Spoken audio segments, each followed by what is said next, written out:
ಇವತ್ತು ಇಡೀ ರಾಜ್ಯ ತಲೆ ತಗ್ಗಿಸುವಂತ ಒಂದು ಹೀನ ಕಾರ್ಯ ಬೆಳಗಾವಿಯಲ್ಲಿ ನಡೆದಿದೆ. ಇವತ್ತು ಇಡೀ ರಾಜ್ಯದ ಎಲ್ಲ MLAಗಳು, ಮಂತ್ರಿಗಳು, ಮುಖ್ಯಮಂತ್ರಿ, ಗೃಹ ಸಚಿವರು ಎಲ್ಲರೂ ಇಲ್ಲೇ ಇದ್ದಾರೆ. ಇಷ್ಟಿದ್ರೂ ಕೂಡ ಇವತ್ತು ಕಾನೂನನ್ನ ಗಾಳಿಗೆ ತೂರಿ ಇವತ್ತು ರಾಕ್ಷಸಿ ಪ್ರವೃತ್ತ ಏನು ದುಶ್ಯಾಸನ ಇದ್ದ ಅವನಿಗಿಂತ ಕೆಟ್ಟದ ರೀತಿಯಲ್ಲಿ ಒಂದು ಅವಮಾನೀಯ ಘಟನೆ ನಡೆದಿದೆ. ಮಹಿಳೆಯನ್ನ, ಅದು ದಲಿತ ಮಹಿಳೆಯನ್ನ ವಿವಸ್ತ್ರರಾಗಿ ಮಾಡಿರ್ತಕ್ಕಂಥ ಘಟನೆ ಇಡೀ ಕಾಂಗ್ರೆಸ್ಗೆ ಒಂದು ಕಪ್ಪು ಚುಕ್ಕೆ. ಇದು ಮುಖ್ಯಮಂತ್ರಿಗಳ ಒಂದು ಕೂಗಳತೆ ದೂರದಲ್ಲೇ ಇದು ಅಳೆದಿದೆ ಅಂದ್ರೆ ಮುಖ್ಯಮಂತ್ರಿಗಳಿಗೆ, ಗೃಹ ಸಚಿವರಿಗೆ, ಸರ್ಕಾರಕ್ಕೆ ಏನ್ ಕಿಮ್ಮತ್ ಪೈಸೆನೂ ಬೆಲೆ ಇಲ್ಲ ಅಂತ ಅರ್ಥ. ಕಾನೂನು ಸುವ್ಯವಸ್ಥೆ ರಾಜ್ಯದಲ್ಲಿ ಹದಗೆಟ್ಟಿದೆ ಅನ್ನೋದಕ್ಕಿಂತ ಇದಕ್ಕಿಂತ ದೊಡ್ಡ ಉದಾಹರಣೆ ಇಲ್ಲ. ಹೈಕೋರ್ಟ್ ಇವತ್ತು ಛೀಮಾರಿ ಹಾಕಿದೆ ಸರ್ಕಾರಕ್ಕೆ. ಅಡ್ವೊಕೇಟ್ ಜನರಲ್ ಅನ್ನ ಕರೆಸಿ ನಿಮ್ಮ ಸರ್ಕಾರ ಕೊಟ್ಟಿರೋ ಸ್ಟೇಟ್ಮೆಂಟ್ ನಾನು ಒಪ್ಪಲ್ಲ ಅನ್ನೋ ಮಾತನ್ನ ಹೇಳಿದ್ದಾರೆ. ಇಷ್ಟಾದ್ರೂ ಕೂಡ ಇವತ್ತು ನಾವು ಇದನ್ನ ಚರ್ಚೆಗೆ ತಗೊಂಡಿದ್ರಿ. ಯಾಕಂದ್ರೆ ಇಡೀ ದೇಶ ನೋಡ್ತಾ ಇದೆ ಕರ್ನಾಟಕ ಏನ್ ಮಾಡುತ್ತೆ. ಕರ್ನಾಟಕದ ಅಧಿವೇಶನ ನಡೀತಾ ಇದೆ.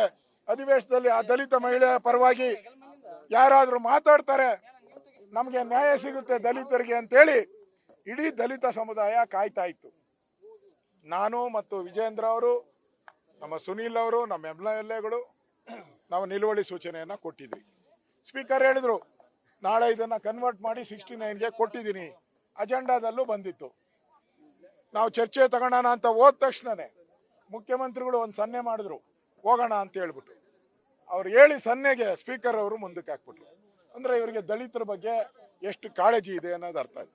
ಇದು ಚರ್ಚೆ ಆಗಿದ್ರೆ ಎಲ್ಲೋ ಒಂದ್ ಕಡೆ ನಮ್ಮ ಅಧ್ಯಕ್ಷರು ಹೇಳ್ದಂಗೆ ನ್ಯಾಯ ಸಿಗ್ತಾ ಇತ್ತು. ಯಾರು ತುಳಿತಕ್ಕೆ ಒಳಗಾಗಿದ್ದಾರೆ ಆ ಮಹಿಳೆಗೆ, ಆ ಇಡೀ ಸಮುದಾಯಕ್ಕೆ ಒಂದು ಮೆಸೇಜ್ ಓದ್ತಾಯಿತ್ತು.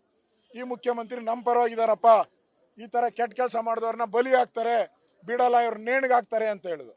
ಇವತ್ತು ಮುಖ್ಯಮಂತ್ರಿಗಳು ಓಡೌಟಿದ್ದಾರೆ, ಇಡೀ ಸರ್ಕಾರ ಓಡೌಟಿದೆ. ಚರ್ಚೆ ಮಾಡಕ್ ಅವಕಾಶ ಕೊಡಬೇಕಾಗಿತ್ತು. ನೋಡಿ, ನಮ್ಮ ಒಂದ್ ನಿಮಿಷ ಮಾತಾಡ್ತೀನಿ, ಆರಾಮ್ ಕೂಲ್. ನಾನು ನಮ್ಮ ಅಧ್ಯಕ್ಷರು ಭೇಟಿ ಮಾಡಿ ಬಂದಿದ್ರು. ವಿಧಾನಸಭೆ ಅಧಿವೇಶನದಲ್ಲಿ ನಾನು ಒಬ್ಬ ವಿರೋಧ ಪಕ್ಷದ ನಾಯಕನಾಗಿ ಅಲ್ಲಿ ಕೂತ್ಕೊಬೇಕಾಯ್ತು. ಅದಕ್ಕೋಸ್ಕರ ನಾನು ಕೂತಿದ್ದೀನಿ. ಅಧ್ಯಕ್ಷರು ನಾನು ಹೋಗಿದ್ದೀನಿ, ನಮ್ಮ ಜಿಲ್ಲಾಧ್ಯಕ್ಷರು ಹೋಗಿದ್ದಾರೆ, ನಮ್ಮ MP ಅವರು ಎಲ್ಲರೂ ಕೂಡ ಹೋಗಿದ್ದಾರೆ. ನಮ್ಮ ಪಾರ್ಟಿಯಿಂದ ನಾವೇನ್ ಮಾಡಿದ್ದೀರಿ. ಅವ್ರ ಕಡೆ ಯಾರು ಮಾಡಿದ್ದಾರೆ? ಅವರ ಹೋಗಿದಾರ? ಅವ್ರ ರಾಜ್ಯಾಧ್ಯಕ್ಷರು ಹೋಗಿದಾರ? ಅವ್ರ ರಾಜ್ಯಾಧ್ಯಕ್ಷರು ಹೋಗಿದ್ರೆ ನಿಮ್ ಪ್ರಶ್ನೆ ಕರೆಕ್ಟ್.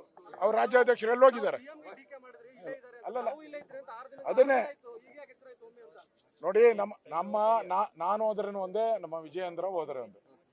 ನಮ್ಮ ರಾಜ್ಯಾಧ್ಯಕ್ಷರು ಪಾರ್ಟಿಯಿಂದ ಅವ್ರು ಹೋಗಿದ್ದಾರೆ. ನಾಳೆ ಒಂದು ನಿಯೋಗನೂ ಕೂಡ ಬರ್ತಾ ಇದೆ, BJP ನಿಯೋಗ. ಏನ್ ಕಾಂಗ್ರೆಸ್ ನಿಯೋಗ ಬರ್ತಾ ಇದೆಯಾ? ಒಂದು ಆಡಳಿತ ಮಾಡೋರು ಅವರು, ನಾವಲ್ಲ. ಆಡಳಿತ ಮಾಡೋರು ಅವರು, ಅವರಿಗೆ ಕಾನೂನು ಸುವ್ಯವಸ್ಥೆ ಜ್ಞಾನ ಇರ್ಬೇಕಾಯ್ತು. ನ್ಯೂಸ್ ಫಸ್ಟ್, ನಿರ್ಭೀತಿಯಿಂದ ನಿಮ್ಮ ಪರವಾಗಿ.